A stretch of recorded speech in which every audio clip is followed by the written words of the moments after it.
ఆంధ్రప్రదేశ్లో కొనసాగుతున్న పెన్షన్ పంపిణీల పరంపర మంగళగిరి నుంచి సీఎం చంద్రబాబు ప్రారంభించిన తరువాత అన్ని నియోజకవర్గాల్లో ఎమ్మెల్యేలు మంత్రులు ఉదయం నుంచి వర్షాన్ని సైతం లెక్క చేయకుండా ఇంటి వద్దకు వెళ్లి పెన్షన్లు పంపిణీ చేస్తున్నారు.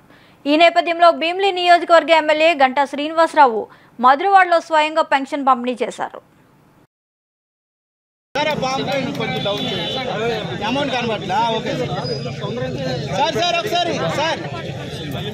లక్షల మంది బెనిఫిషియరీస్ 819 కోట్లు ఎక్స్ట్రాగా ప్రభుత్వానికి అవుతుంది.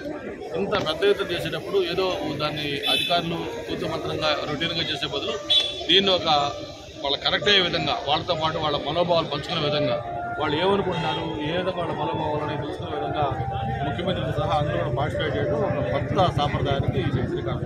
సార్ గతంలో టీడీపీ ప్రభుత్వంలో కొందరు పెన్షన్లు ఇచ్చారు సార్, అది కొన్ని వైసీపీ ప్రభుత్వం వచ్చి తొలగించింది. దానికోసం ఎందుకంటే మొన్న ఈ పెన్షన్ పంపిణీ సంబంధించి మన అధికారులతో మనం భీములకు సంబంధించి కూడా మనం ఒక సమీక్ష చేయడం జరిగింది.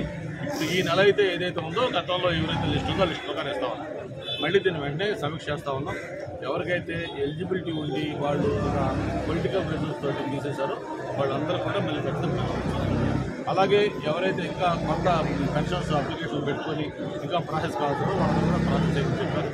నిజమైన ఎలిజిబిలిటీ ఉంది వాళ్ళకి ఏదైతే పెన్షన్కి అర్హులు ఉన్నారో వాళ్ళందరినీ వాళ్ళు ఇంకా ఎంతమంది ఉన్నా సరే వాళ్ళందరికీ 100% పొలిటికల్గా చూడకుండా ప్రాంతాలు చూడకుండా పార్టీలు చూడకుండా నిజమైన అర్హత దొరుకుతుంది వాళ్ళందరూ కూడా ఈ కార్యక్రమం.